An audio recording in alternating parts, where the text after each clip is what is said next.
Okay, so let's get started. We're going to be taking a look at setting up and working with our rally style anti-lag in our Motec M1 programming.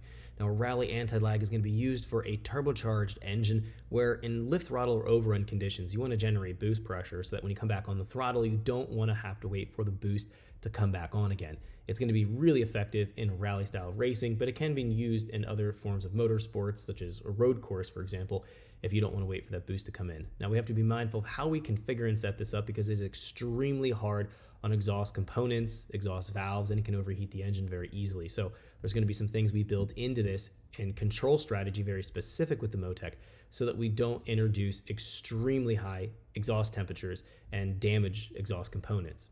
So what we're going to do right now is move from our fuel tuning page here and jump into where we can find our anti-lag programming. If we go here from our tuning area, go down into motorsports, and then go across here under anti-lag. This is going to be where we actually turn on the anti-lag feature. Now in this training module, we're going to be learning how we can integrate drive-by-wire control in the anti-lag strategy so that we're able to have the throttle plate open when we're in lift throttle conditions, and that'll allow us to have an increase in air mass of the engine and therefore an increase in exhaust mass flow.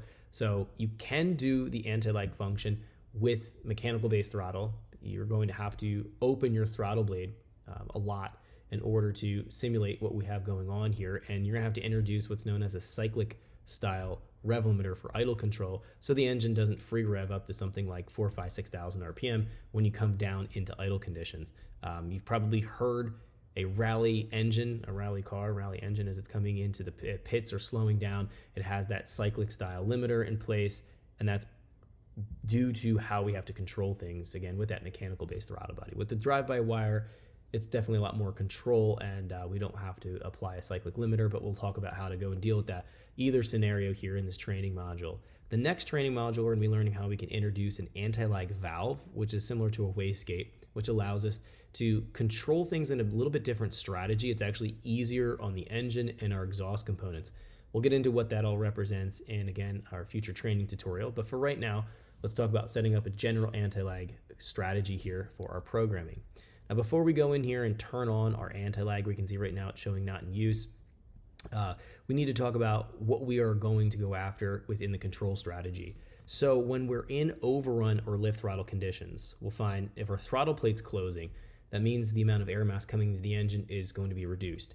And when we're talking about a turbocharged engine and we want to build boost, we have to make sure that our exhaust mass flow stays relatively high so that we can keep the turbine wheels spinning at a certain speed to spin the compressor wheel in the turbocharger to generate the boost pressure that we want. So it's all going to be based around controlling our exhaust mass flow.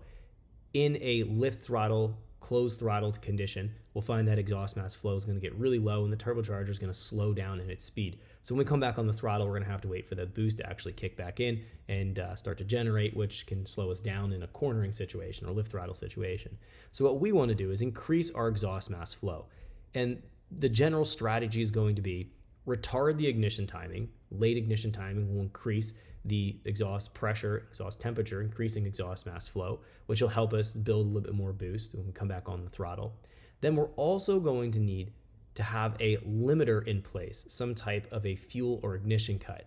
Now, if we cut ignition and not fuel, we can find that we can create essentially late combustion and actually have combustion going on in the exhaust manifold before the turbocharger.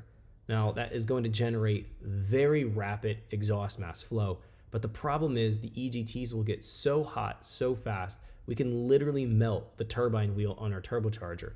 We can also damage the exhaust valves on our cylinder head. So we have to be careful at using an ignition cut in conjunction with the ignition retard.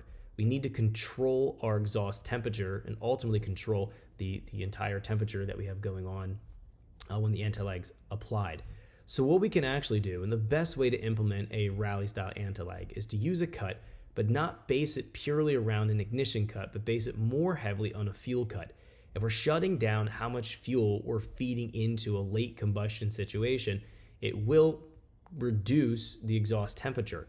We can still keep the exhaust mass flow relatively high, but not damage the exhaust components in our exhaust valves. So that is definitely the way I would recommend to go about integrating and working with anti-lag control. It won't sound as cool, the popping and banging, but it'll be a lot more controllable. It'll also be a lot easier again on all of your exhaust components. So we're going to learn how we can implement that. Now, Motec's going to require us to have an ignition cut in place when the anti-lag's happening, but we can limit how much ignition is actually being cut in the percentage range 0 to 100, and we can get more aggressive again with our fuel cut. The other strategy we'll have going on here is that we do have the ability to reduce our fueling when the anti-lag's actually being kicked on and starting to activate. What that can do, if we lean out our fueling mixture, we'll also be able to control our exhaust temperature a little bit better if it doesn't have as much fuel that's being introduced into that late combustion type of situation. We'll find that the exhaust temperature generally will not rise very quickly,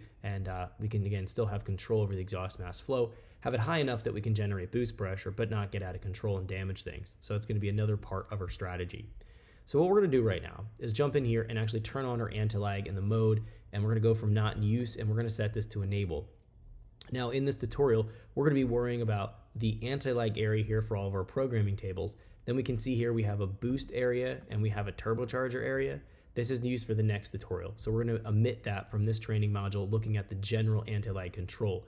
Under the Thanks for checking out our teaser clip. If you want to see the rest of this video and more than 500 hours of current EFI training we have to offer, make sure you click right here. If you want to go and check out more teaser clips from this training course, click here, and you don't want to miss any of the videos we're going to be releasing on this channel, so make sure you subscribe and click here. Thanks for watching, and I'll see you guys later.